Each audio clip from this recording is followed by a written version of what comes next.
सो hi everyone, myself Praveen और आज हम लोग स्टार्ट कर रहे होंगे क्लास 12 का चैप्टर नंबर 3 जो कि ऑब्जेक्ट एंड क्लासेस।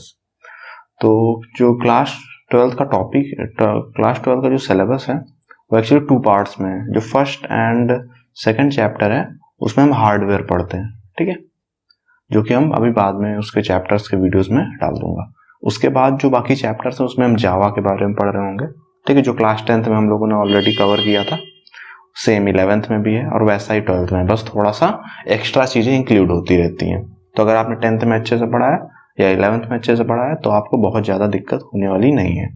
तो first and second chapter hardware के जो कि डिफरेंट है उनको मैं अलग से पढ़ा दूंगा। अभी हम लोग जावा स्टार्ट कर रहे हैं। सबसे पहले हम ऑब्जेक्ट एंड क्लासेस पढ़ेंगे, उसके बाद धीरे धीरे बेसिक्स पढ़ेंगे और उसके बाद फिर हम थोड़ा आगे जाएंगे। अगर आपने 10th में अच्छे से नहीं पढ़ा, 11th में अच्छे से नहीं पढ़ा, फिर भी आपको सारी चीजें समझ में आएंगी, तो उसकी कोई प्रॉब्लम नहीं है। स्टार्ट करते हैं। हम सबसे पहले पढ़ेंगे ऑब्जेक्ट एंड क्लासेस, ठीक है। तो जैसा कि हम लोग को पता है जो जावा होती है वो एक ऑब्जेक्ट ओरिएंटेड प्रोग्रामिंग लैंग्वेज है, ठीक है। तो हमें ऑब्जेक्ट और क्लासेस समझना पड़ेगा कि वो होता क्या है। सबसे पहला क्या है object. An object is a real world entity that has state and behaviour, it can be physical और लॉजिकल, ठीक है। तो ऑब्जेक्ट की जो डिफिनेशन है वो ये है। होता क्या है ये मैं अच्छे से भी समझाऊंगा। क्लास क्या है, class is used to create and define objects. तो ऑब्जेक्ट एंड क्लास कुछ इस तरीके से समझो। सपोज ह्यूमन पता होगा सबको, हम सभी लोग ह्यूमन है, ठीक है। तो ह्यूमन क्या हुआ, ह्यूमन एक क्लास हुआ। क्या आपने कभी ह्यूमन को देखा है? पर खुद को देखा ही होगा, खुद के दोस्तों को भी देखा होगा। तो ह्यूमन क्या हुई, ह्यूमन जो चीज हम देख नहीं सकते। आप अगर मैं आपको बोलूं ह्यूमन तो आपके दिमाग में क्या आएगा? कोई एक इंसान जिसके 2 पैर हैं, 2 हाथ हैं, ठीक है, बाल हैं, आंखें हैं, ऐसी चीजें अगर आपको दिखेंगी तो आप बोलेंगे हाँ ये ह्यूमन है, क्योंकि ये मैच करता है किससे, ह्यूमन से। लेकिन आपको ह्यूमन थोड़ी दिखता है, आपको क्या दिखते हैं, आपको लोग दिखते हैं। ह्यूमन क्या हो गया, ह्यूमन एक इसको बोल सकते हैं एक ब्लूप्रिंट या फिर एक फ्रेमवर्क या फिर एक टेम्पलेट है।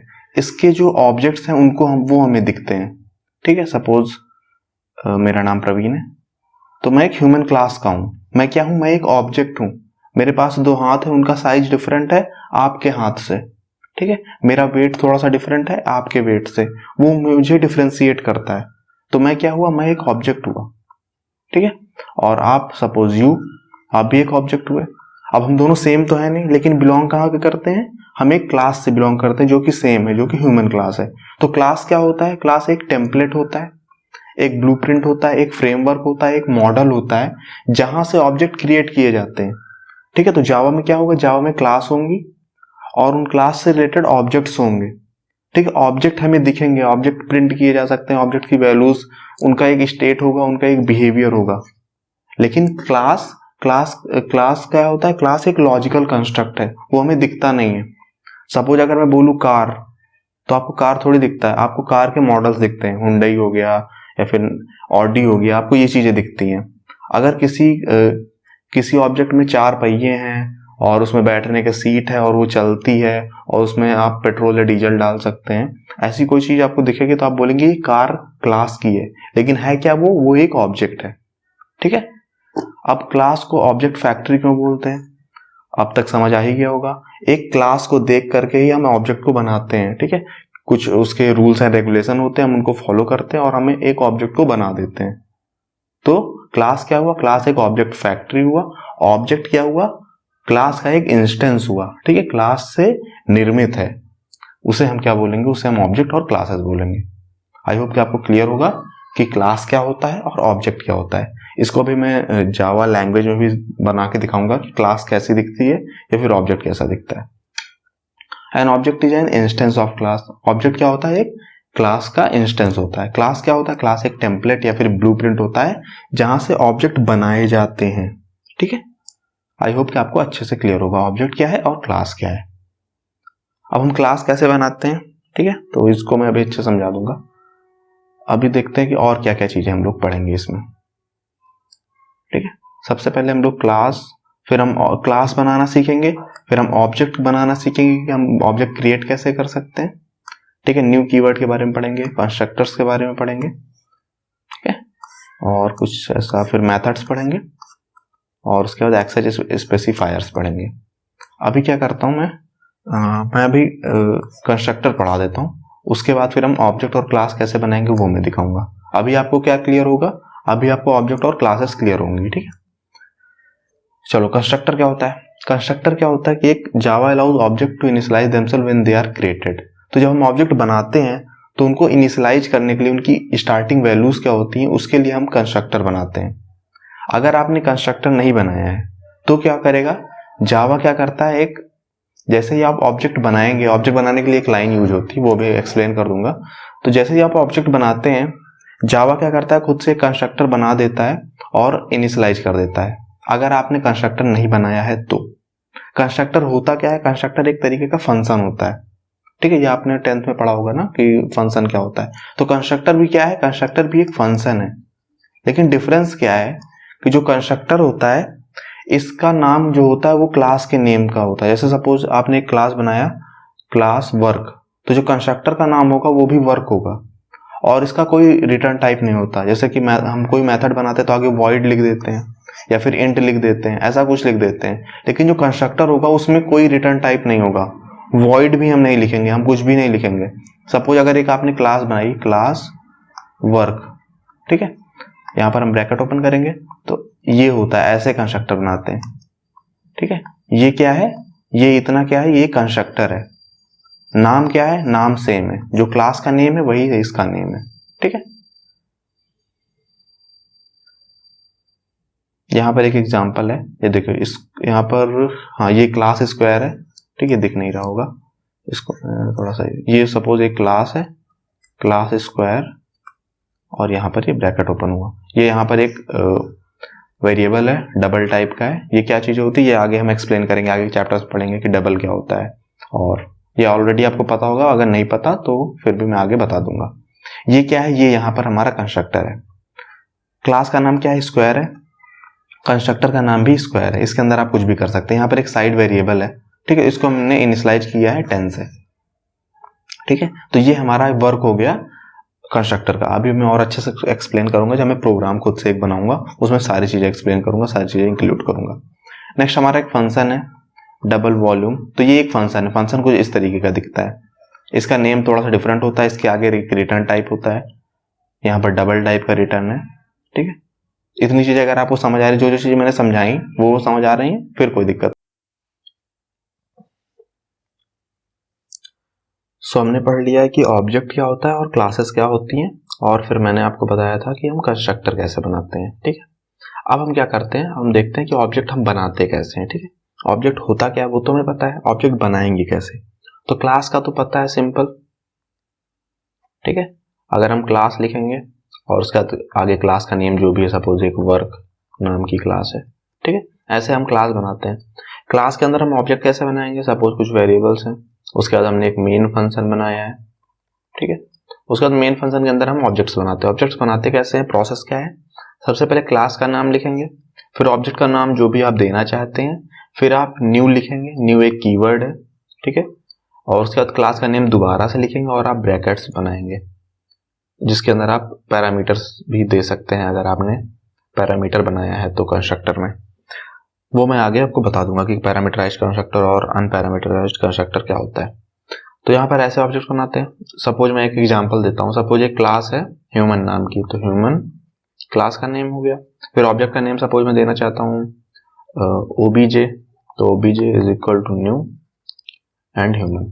ऐसा आप लिखेंगे तो आपका एक ऑब्जेक्ट बन जाएगा, उस ऑब्जेक्ट का नाम ओबीजे होगा। अगर आपको दूसरा ऑब्जेक्ट बनाना है तो उसका नाम आप ओबीजे 2 दे दीजिए। ऐसे करके आप थोड़ा थोड़ा चेंज करके कई सारे ऑब्जेक्ट्स बना सकते हैं, और हर ऑब्जेक्ट एक डिफरेंट कॉपी होगा, ठीक है, जो भी आपके पास वेरिएबल्स होंगे, फंक्शंस होंगे, जिसकी हेल्प से आप उन वेरिएबल्स को एक्सेस कर सकते हैं। अब एक्सेस करने के लिए हमारे पास डॉट ऑपरेटर होता है, ये भी मैं आपको बताऊंगा जब अभी मैं एक प्रोग्राम बनाऊंगा, उसमें सारी चीजें एक्सप्लेन करूंगा वर्क करके कि प्रैक्टिकली चीजें क्या होती हैं, ऑब्जेक्ट कैसा दिखता है, क्लास कैसे दिखती है, ये सब चीजें मैं आगे बताऊंगा। तो ये आपको पता चल चुका होगा कि ऑब्जेक्ट क्रिएट कैसे करते हैं। न्यू जो अभी हमने बनाया है, न्यू क्या होता है कि न्यू एक ऑपरेटर है which dynamically allocates memory for an object. किसी ऑब्जेक्ट के लिए जो मेमोरी यूज होगी वो न्यू कीवर्ड की हेल्प से हम करते हैं, ठीक है। जैसे बताया कि क्लास है, फिर ऑब्जेक्ट का नेम है, फिर न्यू लिखना है, फिर क्लास का नेम लिखना है, ठीक है। Class where is a variable of the class type being created. ठीक है, ये सारी चीजें मैंने एक्सप्लेन कर दी। ये class name followed by parenthesis specifies the constructor of the class. ये जो आप यहाँ पर आप लिखते हैं ना क्लास नेम और आगे ब्रैकेट लगाते हैं, ये स्पेसिफाई करता है कि कंस्ट्रक्टर कौन सा कॉल होगा। अगर आप इसके अंदर कुछ पैरामीटर्स डाल दें तो आपका पैरामीटराइज्ड कंस्ट्रक्टर कॉल होगा, नहीं तो नॉर्मल वाला कंस्ट्रक्टर कॉल होगा अगर आपने बनाया होगा तो, नहीं तो जावा खुद का एक बना करके कॉल कर लेगा। कंस्ट्रक्टर मैंने ऑलरेडी बता ही दिया है कि कंस्ट्रक्टर होता क्या है, कि जब भी हम Java allow objects to initialise themself when they are created. ठीक है, तो ऑब्जेक्ट बनाने के लिए जो उसमें स्टार्टिंग की वैल्यूज चाहिए होती है वो हम कंस्ट्रक्टर की हेल्प से लेते हैं। अभी अगर आपको समझ नहीं आ रहा है तो मैं बता रहा हूँ, आगे आपको सब कुछ समझ आएगा। इसके कुछ बारे में बता चुका हूँ मैं कि इसका रिटर्न टाइप नहीं होता, वॉइड भी नहीं होता, इसका नेम जो होता है वो सेम नेम ऐसा क्लास होता है। ठीक है, अब हम मेथड्स पढ़े। मेथड से पहले मैं आपको बता देता हूँ कि एक्सेस स्पेसिफायर्स क्या होते हैं। ठीक है, मेथड उसके बाद पढ़ेंगे। एक्सेस स्पेसिफायर्स ये हमको बताते हैं कि हम कहाँ कहाँ पर चीजों को एक्सेस कर सकते हैं। ठीक है, पब्लिक अगर किसी चीज के आगे लिखा हुआ है तो वो कहाँ कहाँ एक्सेसिबल है। सबसे पहले मैं बता देता हूँ होती क्या क्या चीजें हैं, क्योंकि ये ज्यादा इंपॉर्टेंट है। सपोज एक अगर आप जब जावा खोलते हैं या फिर ब्लूजे जब खोलते हैं तो उसमें पैकेजेस होता है। एक चीज, एक पैकेज है सपोज पैकेज 1 एंड एक दूसरा पैकेज है पैकेज 2। ठीक है, तो दो पैकेज है हमारे पास। इस पैकेज के अंदर सपोज क्लास 1 है, क्लास 2 है एंड क्लास 3 है। ठीक है, तीन क्लासेस हैं एंड इस पैकेज में एक क्लास है क्लास 4, क्लास 5 एंड क्लास 6। ठीक है, तो दो पैकेज है, इसके अंदर कुछ क्लासेस। पैकेज क्या होता है? कलेक्शन ऑफ क्लासेस होता है। ठीक है, अभी के लिए इतना समझ लीजिए। अब फिर मैं क्या करता हूँ, हाँ, अब इसमें जो क्लास 1 है वो क्लास 3 जो है वो क्लास 1 को इनहेरिट कर रहा है। ठीक है, क्लास 3 जो है वो क्लास 1 को इनहेरिट कर रहा है, मतलब कि क्लास 1 पेरेंट क्लास है और क्लास 3 क्या है? चाइल्ड क्लास है। ठीक है, अगर आपको नहीं पता तो फिर भी जितना मैं बोल रहा हूं उतना समझ लीजिए। और ये जो क्लास 1 को है ये क्लास 6 भी इनहेरिट कर रहा है, दूसरे पैकेज वाले भी इनहेरिट कर सकते हैं। ठीक है, ये आपको पता होना चाहिए। तो पैकेज 1 और पैकेज 2 है, ये एक क्लास है और इस क्लास में ये क्लास 3 क्लास 1 को इनहेरिट कर रहा है एंड क्लास 6 भी क्लास 1 को इनहेरिट कर रहा है। ठीक है, इतना समझ आ गया। अब क्लास 1 में एक वेरिएबल है वो पब्लिक टाइप का है, क्लास 1 में एक वेरिएबल है वो पब्लिक टाइप का है। अब इस वेरिएबल को हम कहाँ कहाँ एक्सेस कर सकते हैं वो डिफाइन करता है एक्सेस स्पेसिफायर। अगर एक वेरिएबल पब्लिक टाइप का है तो उसको हम यहाँ क्लास 1 में तो एक्सेस कर ही सकते हैं, 2 में भी कर सकते हैं, 3 में भी कर सकते हैं। ये क्या है? ये सब क्लास है, सब क्लास इन सेम पैकेज, सब क्लास इन सेम पैकेज। और ये क्या है? सब class but in different package. तो जो पब्लिक वाला होगा वो हर जगह एक्सेसिबल होगा। पब्लिक वाला यहां पर भी एक्सेसिबल होगा, यहां पर भी एक्सेसिबल होगा, यहां पर भी एक्सेसिबल होगा। ठीक है, अब लेकिन आगे हमारे पास नेक्स्ट हमारे पास प्राइवेट। प्राइवेट कहां कहां पर एक्सेसिबल है? अगर मान लो प्राइवेट हो गया, ठीक है, अगर मान लो प्राइवेट हो गया, अगर हमारे पास एक वेरिएबल है क्लास 1 के अंदर जो कि प्राइवेट है तो वो कहां कहां एक्सेसिबल होगा? सेम क्लास में तो एक्सेसिबल होगा ही होगा और उसके अलावा कहीं पर भी एक्सेसिबल नहीं होगा। इस क्लास का जो सब क्लास है इसमें भी एक्सेसिबल नहीं होगा। तो अगर कोई वेरिएबल है वो प्राइवेट है तो वो सिर्फ उसी क्लास में एक्सेसिबल हो सकता है, बाकी कहीं पर भी एक्सेसिबल नहीं होगा। ठीक है, प्राइवेट का ये मतलब हुआ। नेक्स्ट है हमारा प्रोटेक्टेड। प्रोटेक्टेड क्या होता है? प्रोटेक्टेड हर जगह एक्सेसिबल होगा एक जगह को छोड़ करके। तो अगर हमारे पास एक वेरिएबल है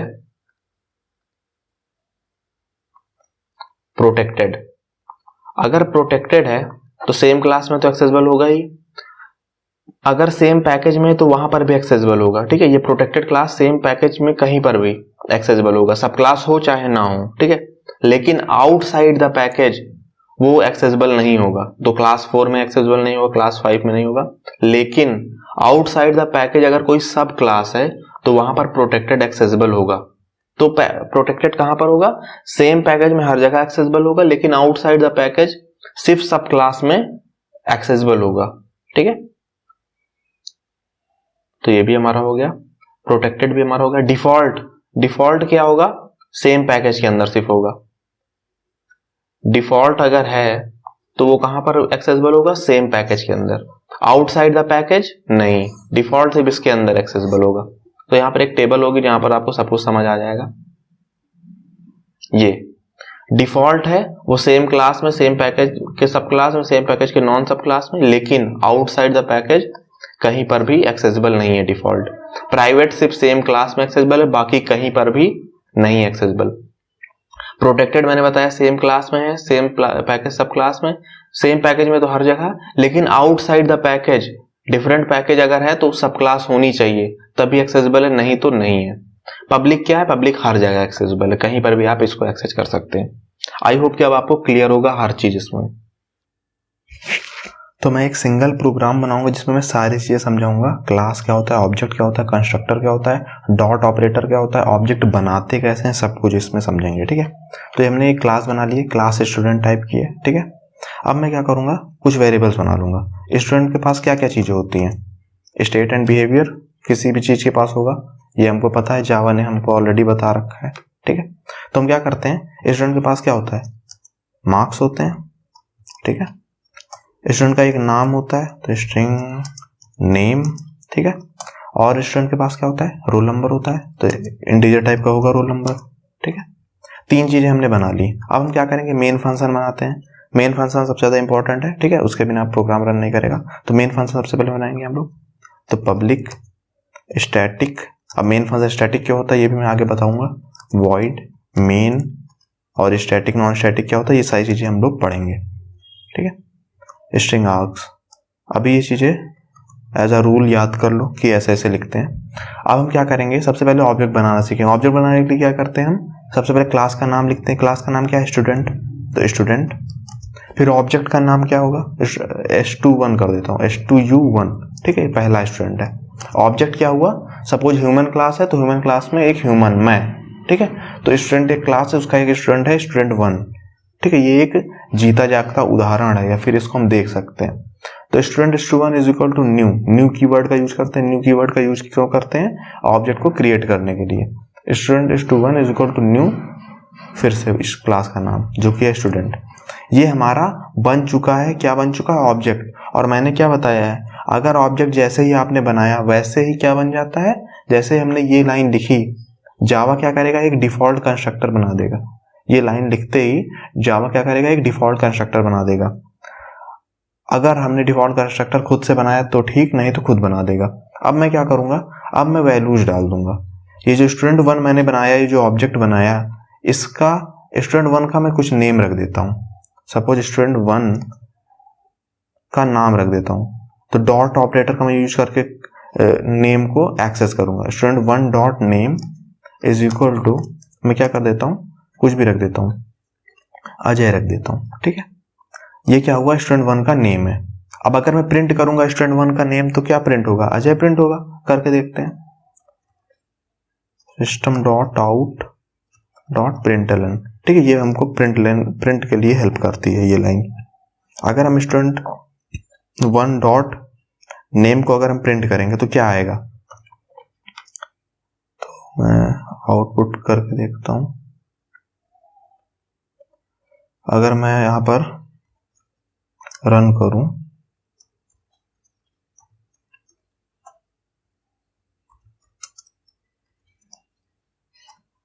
अजय प्रिंट होकर आ गया। हमने क्या प्रिंट किया, हमने स्टूडेंट 1 का नेम प्रिंट किया। स्टूडेंट 1 का नेम क्या है, अजय है। ठीक है, तो इस तरीके से हम ऑब्जेक्ट बनाते हैं और ऑब्जेक्ट के अंदर वैल्यूज डालते हैं। अब हम क्या करेंगे, कंस्ट्रक्टर खुद से बनाएंगे, डिफॉल्ट नहीं यूज करेंगे। ठीक है, तो कंस्ट्रक्टर हम अब खुद से बनाएंगे। तो करके देखते हैं, एक मैं कंस्ट्रक्टर बना लूंगा। कंस्ट्रक्टर यहां पर बनेगा, मेन से पहले हम बना रहे हैं। ठीक, यहां पर एक कंस्ट्रक्टर बनाओ। कंस्ट्रक्टर कैसे बनाते हैं, स्टूडेंट होना चाहिए, क्लास का जो नेम है वही होना चाहिए, और डिफॉल्ट कंस्ट्रक्टर बना रहा हूं मैं। ठीक है, इसके अंदर कुछ अभी भी पैरामीटर नहीं रखेंगे, पैरामीटर बाद में रखेंगे। अब इसमें क्या मैं क्या करूंगा, मार्क्स को इनिशियलाइज कर दूंगा 100 से। ठीक है, और नेम को मैं कर दूंगा प्रवीण से, और मैं क्या करूंगा, और रोल नंबर को मैं 13 कर देता हूँ, ये मैंने इनिशियलाइज कर दिया है, ठीक है। अब यहाँ पर मैं क्या करूँगा, ये name is equal to Ajay जो है इसको हटा दूंगा, इसको मैं क्या करता हूँ कमेंट कर दूंगा, तो ये क्या होगा, प्रोग्राम से बाहर हो जाएगा, तो मतलब ये नहीं माना जाएगा कि ये प्रोग्राम के अंदर लिखा है, कमेंट का तो मतलब पता होगा। अब मैं student1 डॉट नेम करूंगा तो क्या आएगा, student1 जब तुमने बनाया तो ये क्या करेगा, यहाँ पर न्यू होगा, न्यू के आगे स्टूडेंट आएगा, जैसे ही ये मिलेगा ये इसके पास पहुंच जाएगा, और student1 का मार्क्स कितने हो जाएंगे, 100 हो जाएंगे, नेम प्रवीण हो जाएगा एंड रोल नंबर 13 हो जाएगा। तो अगर अभी मैं प्रिंट करूं तो देखो क्या आउटपुट आएगा, अगर मैं यहाँ पर रन करूं जावा सी स्टूडेंट डॉट जावा,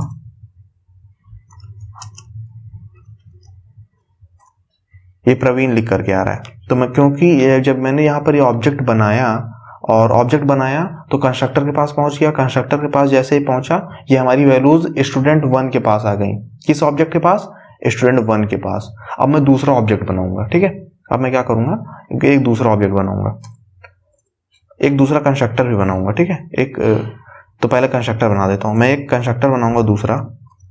कंस्ट्रक्टर ओवरलोडिंग भी पढ़ा होगा कि हम कई सारे कंस्ट्रक्टर बना सकते हैं अगर हम उसके पैरामीटर में थोड़े चेंजेस कर दें, तो इसका पैरामीटर मैं चेंज कर दूंगा, मैं क्या करूंगा इंट m बना लूंगा मार्क्स के लिए, इंट और स्ट्रिंग n बना लूंगा नेम के लिए, एंड और मैं क्या यहाँ पर कॉमा रहेगा, और मैं क्या करूंगा इंट r बना लूंगा रोल नंबर के लिए, ठीक है। ये m n r मैंने सिर्फ एक सिंबल की तरीके से लिए हैं, ठीक है, मार्क्स के लिए m है, n के लिए आप सेम भी कर सकते हैं पर वहां पर फिर दिस कीवर्ड का यूज करना पड़ेगा, ठीक है, तो वो आगे मैं बताऊंगा दिस का जहां पर यूज होगा।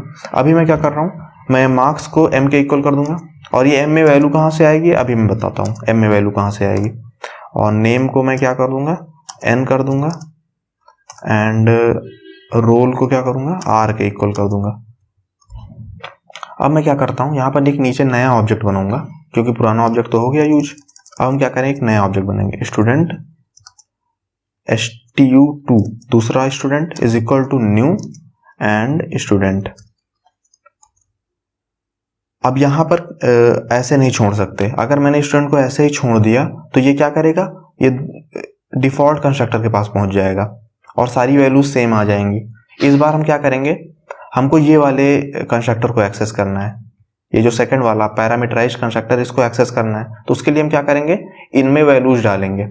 m में कोई वैल्यू चाहिए, कितनी चाहिए, सपोज मैं 0 कर देता हूँ, कितने मार्क्स 92 कर देता हूँ मैं। नेम में क्या करता हूँ, नेम में मैं अजय डाल देता हूँ, अजय, और मैं क्या करता हूँ, और रोल नंबर में मैं 13 डाल देता हूँ, ठीक है। अब मैं प्रिंट करने की कोशिश करूंगा, तो अब मैं प्रिंट कर लेता हूँ, student2 को प्रिंट करूंगा मैं, ठीक है, 1 को नहीं। तो यहाँ पर अब मैं student2 को प्रिंट करूंगा, student2 का नेम प्रिंट करता हूँ, और student2 का फिर मैं student2 का नेम और student2 का रोल नंबर भी प्रिंट कर देता हूँ, एंड student2 का सब कुछ प्रिंट कर देता हूँ, मार्क्स भी प्रिंट कर देता हूँ। तो मैं 2 की बात कर रहा हूं, ठीक है। अब मैं क्या करूंगा, रन करूंगा,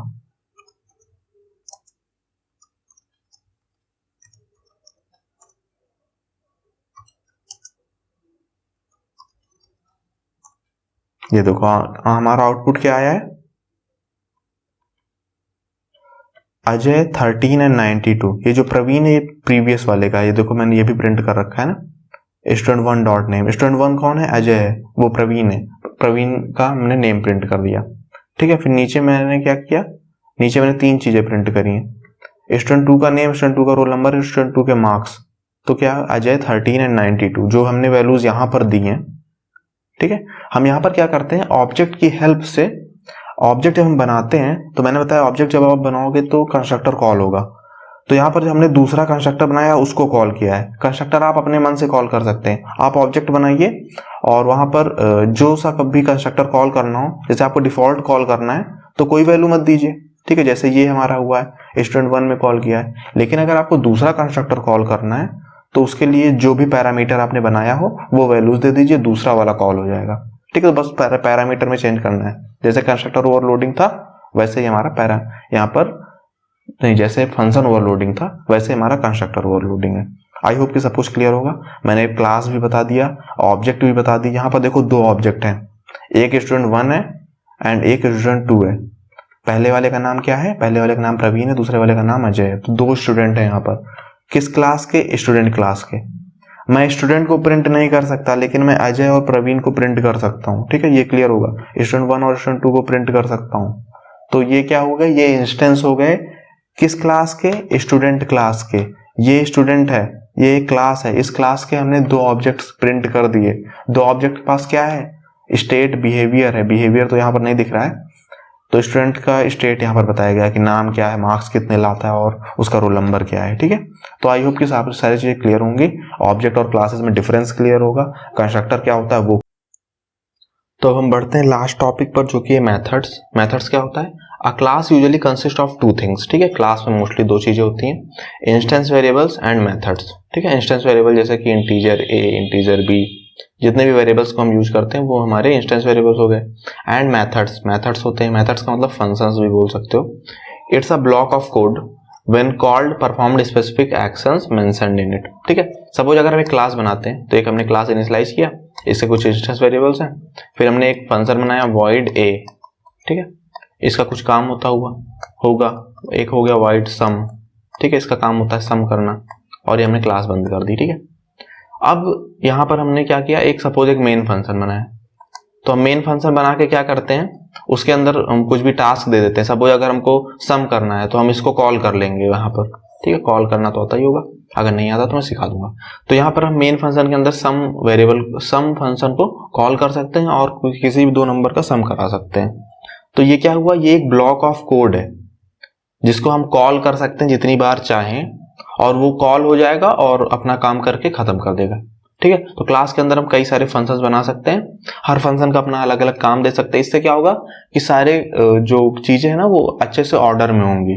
अगर सिर्फ एक ही फंक्शन के अंदर सारा काम कराएं तो काफी ज्यादा हेक्टिक हो जाएगा, काफी ज्यादा प्रॉब्लम आएंगी। लेकिन अगर हम हर एक टास्क को अलग अलग फंक्शंस में रख दें, उसके बाद जब जब जिसकी जरूरत हो उसको कॉल कर लें, तो इससे रीयूजेबिलिटी आ जाएगी कि अगर आपको सम करना है, जब भी सम करना है बस सम फंक्शन को कॉल कर लीजिए, वो सम करके दे देगा।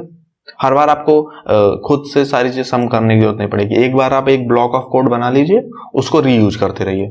तो फंक्शन का यही फायदा होता है, तो यही से हम फंक्शन बोलते हैं। फंक्शन बनाते कैसे हैं? टाइप होना चाहिए, ऐसा होता है फंक्शन। सपोज void sum, और इसके अंदर पैरामीटर्स होते हैं, सपोज एक int a int b। तो ऐसा एक फंक्शन दिखता है। तो सबसे पहले इसमें टाइप होना चाहिए। ये किस टाइप का है? void टाइप का है। ये टाइप बताता है कि ये कुछ रिटर्न करेगा या नहीं। यहाँ पर सम है, सम कर रहा है, तो यहाँ अगर ये आप void टाइप का है तो यहाँ पर ऐसे हम प्रिंट करा देते हैं चीजें system.out.println का यूज करके। लेकिन अगर हमको प्रिंट नहीं कराना है, कहीं से कॉल हुआ है, वहां पर वैल्यू भेजनी है, तो हम void की जगह हम जो हमें भेजना है उसका यूज करते हैं। अगर आपको एक नंबर भेजना है तो इंटीजर यूज कीजिए, अगर आपको कोई नाम को सेंड करना है तो आप स्ट्रिंग का यूज कर सकते हैं। तो इस तरीके से फंक्शन यहाँ पर होता है। अगर आपको किसी टाइप की वैल्यू को रिटर्न करना है तो एक टाइप लिखेंगे, जैसे इंट हो गया, स्ट्रिंग हो गया। अगर आपको कोई वैल्यू रिटर्न नहीं करनी है तो वहां पर हम void का यूज करते हैं। ठीक है, तो void या फिर इंट या फिर स्ट्रिंग या फिर कैर, ये सब चीजें क्या बताती हैं कि रिटर्न टाइप क्या है आपके प्रोग्राम का। नेम एनी लीगल आइडेंटिफायर, आपको रूल्स तो पता ही होंगे आइडेंटिफायर्स के क्या होते हैं। तो सम यहाँ पर मैंने यूज किया है, तो सम नेम का फंक्शन आप बना सकते हैं। ये एक लीगल जावा आइडेंटिफायर है। पैरामीटर लिस्ट, ये यहाँ पर जो लिस्ट है इसको हम पैरामीटर लिस्ट बोलते हैं। जो भी पैरामीटर के अंदर वैल्यूज हैं, इन वैल्यूज का हम यूज इसके अंदर कर सकते हैं। इन दो वैल्यूज का जहां से हम कॉल करेंगे उसमें हम वैल्यू डाल देंगे ए और बी के अंदर। ठीक है, parameters are essentially variable that receive the value of arguments pass to method when it is called. तो जब भी हम कॉल करते हैं तो जो पैरामीटर होती है उसके अंदर वैल्यूज आती हैं। जब भी हम कॉल करेंगे तो हम पैरामीटर के में हम वैल्यूज डाल देते हैं। ये आगे जब प्रोग्राम्स करेंगे, क्वेश्चन करेंगे तो हम बताऊंगा इसको और अच्छे से। Methods that have a return type other than void return a value, ये मैं ऑलरेडी बता चुका हूँ। अगर void के अलावा कोई और रिटर्न टाइप है तो वहां पर वैल्यू एक्चुअली रिटर्न करती है। सपोज अगर यहाँ पर आप मेन फंक्शन के अंदर बैठे हैं, ठीक है, और आपने सम को कॉल किया। सम के एक पैरामीटर है int a int b, ठीक है, और सम क्या है? इंट टाइप का है, यानी एक इंटीजर वैल्यू रिटर्न करेगा। तो यहाँ पर कैलकुलेट क्या रिटर्न करेगा? Return a plus B. तो a और b में यहाँ पर आप कॉल करेंगे, कॉल कैसे करेंगे, सम ऑफ 5, 10 सपोज ऐसे कॉल किया तो 5 यहाँ आ जाएगा, 10 यहाँ आ जाएगा और ये क्या करेगा, रिटर्न a प्लस बी करेगा, 15 आ जाएगा, 15 को रिटर्न कहाँ कर देगा, ये कर देगा। तो ये प्रोसेस होती है, मैंने थोड़ा शॉर्ट में समझा दिया, ऐसा ही कुछ प्रोसेस होता है। आई होप कि आपको क्लियर होगा ये चीजें, ठीक है। तो मेथड्स भी आपको समझ में आ गया होगा, ये चीजें मैं ऑलरेडी बता चुका हूँ, एक्सेस स्पेसिफायर क्या होता है, ठीक है, ऑब्जेक्ट क्लासेस, सब कुछ मैंने ऑलरेडी बिल्कुल अच्छे से क्लियर करके बता दिया है। अगर अभी आपको कोई भी प्रॉब्लम है, कोई भी डाउट्स है तो नीचे आप कमेंट में कर सकते हैं, आप अपना डाउट मैं सॉल्व कर दूंगा, ठीक है। ये था हमारा ऑब्जेक्ट एंड क्लासेस और सारी चीजें, और ये पीडीएफ भी आपको मिल जाएगी। तो एक्चुअली क्लास 12 में इतना ज़्यादा थ्योरी पोर्शन पूछा नहीं जाता, ज़्यादा प्रोग्राम्स पर ही फोकस रहता है। तो जितनी भी चीज़ें हैं वो ऑलरेडी मैं थ्योरी से रिलेटेड मैं कवर करा दूंगा, आपको बहुत ज़्यादा मेहनत नहीं करनी पड़ेगी थ्योरी में। बेसिक चीज़ें आप प्रीवियस ईयर क्वेश्चन उठा के देख लीजिएगा कि क्या क्या चीज़ें पूछी जाती हैं, वो चीज़ अच्छे से पढ़ लीजिएगा। बाकी 10th 11th में अगर आपने अच्छे से पढ़ा है तो फिर कोई दिक्कत ही नहीं थ्योरी का, बस कुछ चीज़ें रिवाइज करते रहिए कि क्लास क्या होता है, ऑब्जेक्ट क्या होता है, ये बेसिक डेफिनेशन से याद रख लीजिएगा। और ऑब्जेक्ट बनाते कैसे हैं ये पता होना चाहिए, new keyword, dot operator, constructor क्या होता है, ये सब चीजें आपको समझ आनी चाहिए, पता होना चाहिए, ठीक है। तो यहीं पर क्लास एंड करते हैं। वीडियो अच्छी लगी हो तो लाइक कर देना, चैनल को सब्सक्राइब कर देना, एंड और कैसी वीडियो चाहिए आप नीचे कमेंट में कर सकते हैं। और आगे की जो चीजें होंगी, आगे की जो वीडियोस होंगे उनके लिए चैनल को सब्सक्राइब कर लीजिए, मैं आगे चीजें पोस्ट करता रहूंगा। Ta ta, bye bye.